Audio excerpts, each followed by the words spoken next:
संस्कार में लिखा हुआ होता, उसको ये नहीं टाल सकता। उसमें लिखा था कि वो उसकी पत्नी उठेगी जंगल से, वन से, और फिर पुल का की आवश्यकता पड़ेगी। वो पुल बनवाना भगवान, आपकी ताकत बिना वो पुल बनेगा नहीं उनसे, वो बालक है मेरे। परमात्मा बोले ठीक है। फिर द्वापर युग में उसने पता करा कि मेरा वो श्री कृष्ण जो है मेरा पुत्र जाएगा विष्णु, और वो फिर एक राजा इंद्र दमन राजा को दर्शन देकर समुद्र के किनारे एक मंदिर बनवाओगा जगन्नाथ मंदिर नाम से। उसको वो मंदिर पुल समुद्र नहीं बनने देगा उस मंदिर को, क्योंकि वो प्रतिशोध लेगा जब राम रूप में, रामचंद्र रूप में विष्णु जी ने समुद्र को बुरा भला कहा था। कैसे कहा था कि जब पुल बनाने की आवश्यकता पड़ी, सीता जी का पता लग गया कि रावण के 9 लखे बाग में है, मान नहीं रहा है, युद्ध के करके ही ली जा सकती है। युद्ध करने के लिए सेना पार करनी थी, पुल बनाना अनिवार्य था। 3 दिन तक श्री रामचंद्र जी इतिहास में उनकी रामायण में समुद्र में खड़ा रहा घुटनों पानी में और याचना करता रहा कि जल्दी हे सागर राज, मुझ पर आपत्ति आई है, मुझे रास्ता दे दो, मुझे विधि बताओ, आपके अंदर से मैं पार हूं, कुछ ऐसा तरीका दे मुझे पार होने का, पार करो मुझे। तो समुद्र नहीं मानना, टस से मच नहीं हुआ। तो उसने कहा था लक्ष्मण मेरा अग्नि बाण लिखा निकाल, ये लातों के भूत बातों से नहीं मानती, ढीठ व्यक्ति है राम, ये ढीठ है ये देव, क्योंकि समुद्र जल अलग है, जल का देव अलग है, वो आप नहीं दे सकते, वो सूक्ष्म दृष्टि से दिखता है। तो उस राम ने कहा कि रावण के साथ रहकर इसमें अभिमान हो गया, योग भलाई नहीं चाहता किसी का, गरीब का मददगार नहीं रहा।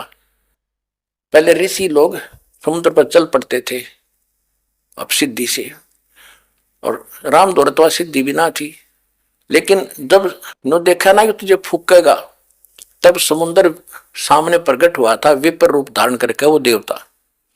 और तब उसने बताया था कि आपकी सेना में नल और नील नाम के 2 सैनिक हैं, और उनको उनके गुरुदेव की दी हुई शक्ति है, उनके हाथ से पत्थर तैर जाते हैं समुद्र के मेरे ऊपर, और कोई तरीका नहीं, उनसे पुल बनवा लो। अब वो नल नील कौन थे? त्रेता युग में परमात्मा 4 युगों में आए हैं। सतयुग में सत सुकृत का टेरा, त्रेता नाम मुनिंदर मेरा, द्वापर में करुणा में कहाया, और कलयुग नाम कबीर धराया। जो मुनिंदर नाम ऋषि से आए थे, नल और नील मेंटली डिस्टर्ब थे, बुरा हाल था, 3 ताप से पीड़ित थे, सब जगह धक्के खा लिए थे, किसी ऋषि से ठीक नहीं हुए थे। परमात्मा मुनिंदर उर्फ कबीर जी की आशीर्वाद मात्र से वो स्वस्थ हो गए थे।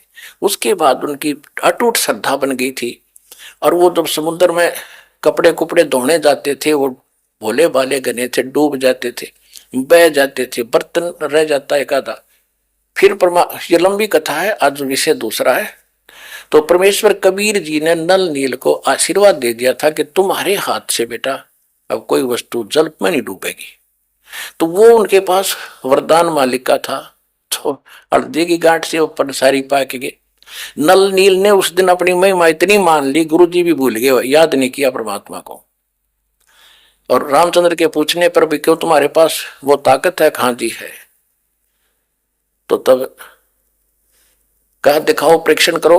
वो पत्थर ठाकर रखे, दोनों डूब गए, दोनों आके फिर ठाक रखे, फिर डूब गए। जब समुद्र ने कहा कि तुमने अपना गुरु जी भूल गए, मूर्खो, याद करो उसे, गुरु भूलकर तुम कैसे सफल हो गए। तब उनको याद किया वो वचन जो उसने भराया था कि मेरा पुत्र जाएगा, पुल नहीं बनेगा बनवाना।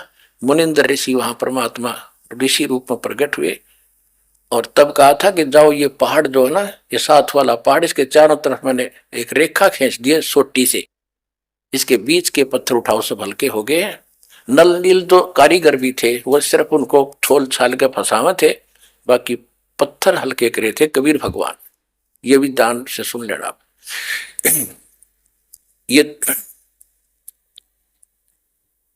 ये तत्व ज्ञान है पुण्यात्मा। जो कथाएं तुम सुना करते आप जी, अब ये इनका एक सब सिर चढ़ेंगी। कथाएं सुन रखी थी, सिर पैर नहीं था इनका। तो उसने ये वरदान लिए थे 2, एक जगन्नाथ के मंदिर को बनवाने के लिए। तब जब इसने उसको कहा था कि गुलाम जो है लातों की बातों लातों से मानते हैं, प्रार्थना नहीं सुनते, तो उसका प्रतिशोध समुद्र ने, उसको पता था कि लेगा। यहाँ तो ऐसे टिट फॉर टैट ये भूलते नहीं सारे जीवन। ये खुद भगवान भी अपना टिट फॉर टैट देते आए हैं। राम रूप में बाली मारा था, श्री कृष्ण रूप में उसी बाली ने शिकारी बनकर श्री कृष्ण की हत्या की थी, ऐसे वृक्ष की ओट से। कहते तुम कौन राम का जप दे जापम, अर्थात कटे ना ये तीनों तापम। अदला बदला भी खुद, ये खुद नहीं तुम अपना कोई संस्कार खत्म कर सकते, तुम्हारा कैसे करते। तो अब शॉर्ट में बताऊंगा, समय ज्यादा हो गया। तो वापस फिर तब उसने तीन ये 2 वर और मांगे थे। परमात्मा बोले तथास्तु, तीनों दे दिए। और बोले फिर एक और मांगा था कि एक और दया करना कि कलयुग में पहले मेरे, हाँ एक ये प्रार्थना की थी कि आप जबरदस्ती ना करना किसी को भी। सतयुग जब चौथा युग जो कलयुग आवे उस समय की, किसी को बाई फोर्स ना ले जाना, अपना ज्ञान देना। आपके ज्ञान को माने वो आपका, और मेरे उस ज्ञान को माने वो मेरा। परमात्मा बोले तथास्तु, ठीक है। मालिक को मालूम था जब मेरा ज्ञान नहीं समझ में आओगा तो मुझे मानेंगे कैसे, तो पहले ज्ञान नहीं दूंगा उनको जाकर के। फिर कहा कि पहले मेरे दूत जावे, मेरे संत जिनको मैं संत बनाकर भेजू, और बाद में तेरा दूत जावे, तेरा संदेश वाहक जावे। परमात्मा बोले ठीक है तथास्तु, ठीक है भाई। अब फिर यो कहते हैं ना, फिर जब गर्द लग डर बच्चा सुखी खड़ा हो गया, कहने लगा जोगजीत जब तुम कलयुग में जब कलयुग में ये जीव पहुंच जाएंगे ना, इनको ऐसा कर दूंगा, ये भक्ति योग नहीं छोड़ूंगा। कलयुग के अंत में, कलयुग में नाना प्रकार की पूजा इनके फट कर दूंगा। देवी देव देवल पुजवाऊं, देवल मान मंदिरों में मूर्ति बनवा के, और तीर्थ पर झूठे जब तब मन लाऊं। अर जाइयो जोग जीत संसारा, जीव ने माने कहा तुम्हारा, जीव तुम्हारा कहा ना माने, हमारी ओर हो बाद बखाने। तुम्हारे विरोध हो जाएंगे, मेरे वकील बन जाएंगे, वाद विवाद करेंगे। अब परमात्मा बोले कि ये तेन तू अपना काम करना, जो मैंने वरदान दे दिया दे दिया। फिर कहा कि पीछे मैं भेजूंगा अपना दास, जब तेरे वाले सारी बकवाद घट चुके होंगे, जो ओछा मंदा ज्ञान वो सुना चुके होंगे, जब मेरा दास जाएगा। मालिक को मालूम था कि पहले ये बक लेंगे जो बकना है, फिर अपना दास भेजूंगा, इनकी पोल खोल देगा, प्रमाण दे देगा, सारे मेरे बच्चे मुझे पहचान दे।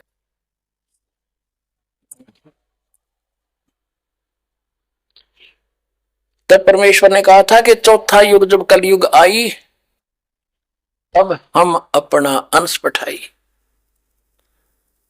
कहते हैं घर घर देखो बोध विचारा, सत्य नाम सब ठोर उचार, और काल फंद छूटे नरलोई, सकल सृष्टि परवाने खोई।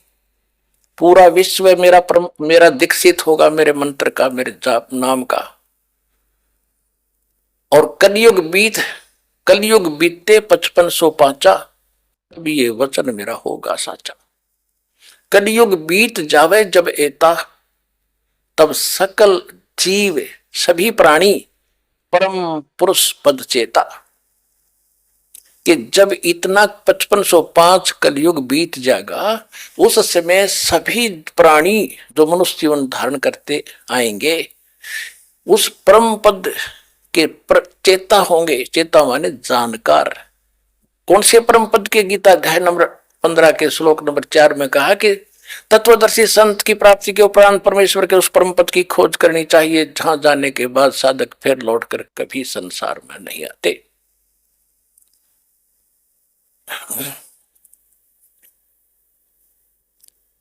गीता अध्याय नंबर 18 के श्लोक नंबर 66 में कहा, 62 में कहा कि अर्जुन तू सर्वभाव से उस परमेश्वर की शरण में जा, उसकी कृपा से तू परम शांति को और सनातन परम धाम को प्राप्त होगा।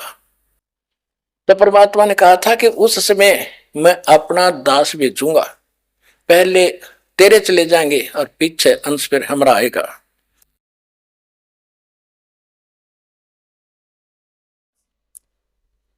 और घर घर देखो बोध विचारा, बोध माने ज्ञान, मेरे ज्ञान की घर घर में चर्चा होगी।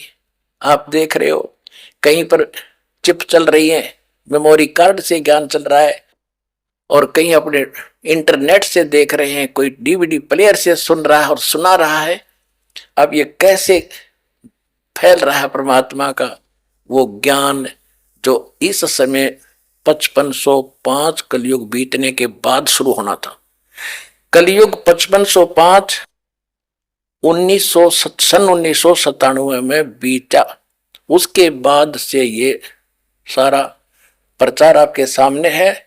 1997 में इस दास को परमात्मा ने आज्ञा दे दी थी, बेटा खोल दे, पिटारे को भंडारा खोल दे, समय आ गया है, सारा प्रचार कर दे। उसके बाद 1999 में दया करी दाता ने एक छोटा सा टुकड़ा करोथा गांव में आश्रम दिया। वहां फिर प्रोजेक्ट लगा लगा के भगवान के बच्चों को दिखाने लगे। पहले गांव गांव में विरोध हो गया हमारा, क्योंकि हम सच्चाई बताओ, नकली गांव गांव में ठग बैठे विरोध करवा दे, जनता को भुका कर, झूठा है, कपटी है।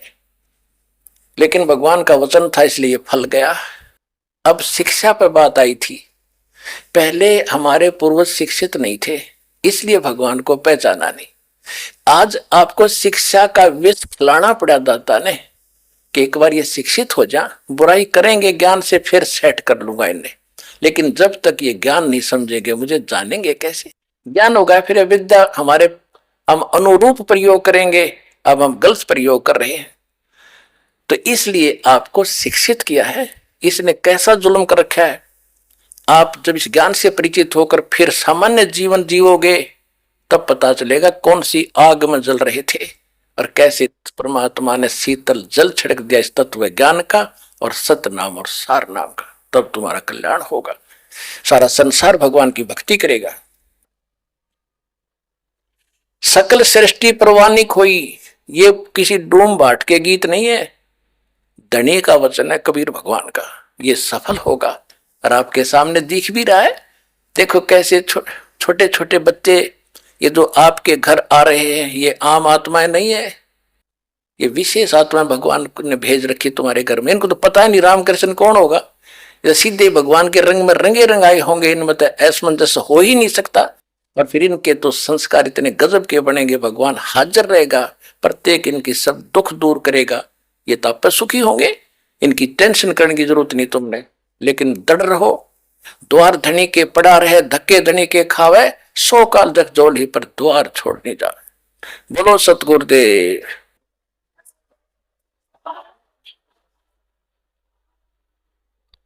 अब आपको परमात्मा कबीर जी की शरण में आने से सच्ची भक्ति, सच्चा ज्ञान प्राप्त होने के उपरांत जो सुख हुआ है, वो बहन भाई आपको आपके सामने वर्णन करेंगे, जिससे आपको और दृढ़ विश्वास होगा।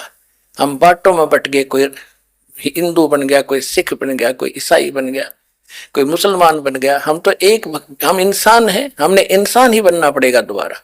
इंसान बनने के बाद फिर देवता बनाना है। इंसान इंसान से काम नहीं चलेगा।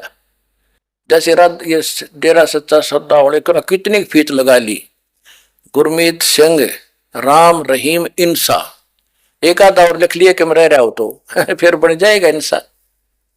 तेरा गजब। मानुष से देवता बनाना है, इंसान से तो देवता बनाएंगे हम। हो इंसान ने बना, इंसान तो भगवान बनाए रखे थे, बीच में विकार आ गए, वो विकार भी नहीं छूट रहे तुम्हारे तो। अब यहां देखो आकर के, ओए होए। अब दास को पता चला कि जैसे तुम वहां गए थे चंडीगढ़, वहां के लोग पूछ रहे थे कि कहां से आई ये, कि हरियाणा से। हरियाणा के लोग बीड़ी नहीं पी रहे, हद है भाई। तो कितनी अच्छी छवि हुई हमारी। किसके शिष्य हैं?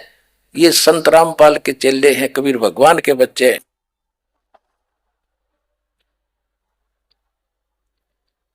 और दूसरा कह रहा है कि बीड़ी तो छोड़ तुम, ये तो बैठे कैसे है, इतने लोग तो नमस्कार दें जहां भी जाते हैं रैली वाले।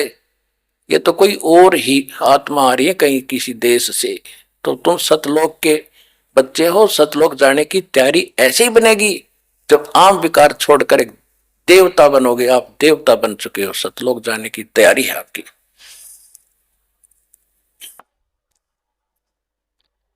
तो पुण्यात्माओं, जो दास कहे उस पर विचार करना, और कहते हैं तन मन धन सब तेरा, और तेरा तुझको अर्पण क्या लग गया मेरा। ये तो कहन की, करना पड़ेगा।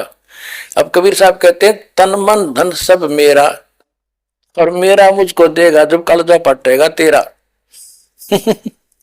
तो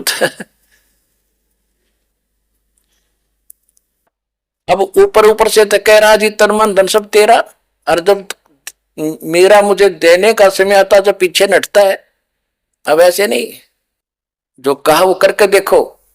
परमात्मा जो दान, जो दिहाड़ी आती थी कपड़ा बुन के, उसमें से खर्च चलाते थे, बाकी सारा दान करते थे। दान माया दुख वंचनी संचत दुख मूल, दान करने से यह दुख दूर करेगी, और इकट्ठा करके दर दो थारा दुख का मूल हो जाएगा, तो नाश कर देगी। तो फिर परमात्मा ने जो दान किया वो ये दिखाया कि जब मुझे जरूरत पड़ी भगवान में साझा हो गया। फिर वो तन मन धन सब तेरा कहने से नहीं, करके देखो।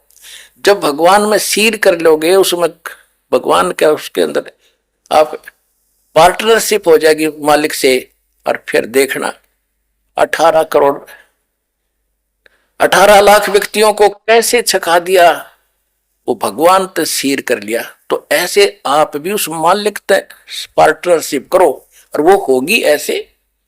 देते को हर देता है जहां तहां से आन, ना दिया फिर मांगते फिर यो साहब सुने ना कान। दान कहते हैं चढ़ी चौंच भर लेगी नदी ने घट्यो नीर, और दान दिए धन घटे नहीं नो कह रहे साहब कभी। तो कुछ करना पड़ेगा उससे कुछ प्राप्त करने के लिए। खेत में पहले बीज बोता है किसान, एक 40 एकड़, 1 एकड़ में 40 किलो गेहूं डाल कर आता, फिर गाड़ी भर कर लाता 75 मन 60 मन। ऐसे कुछ बोओगे तो बेटा तुम्हें मिलेगा। विधि दास ने दी बता, इसमें पीछे ना हटियो, कुछ आगे बढ़ा करते तभी सफलता होगी।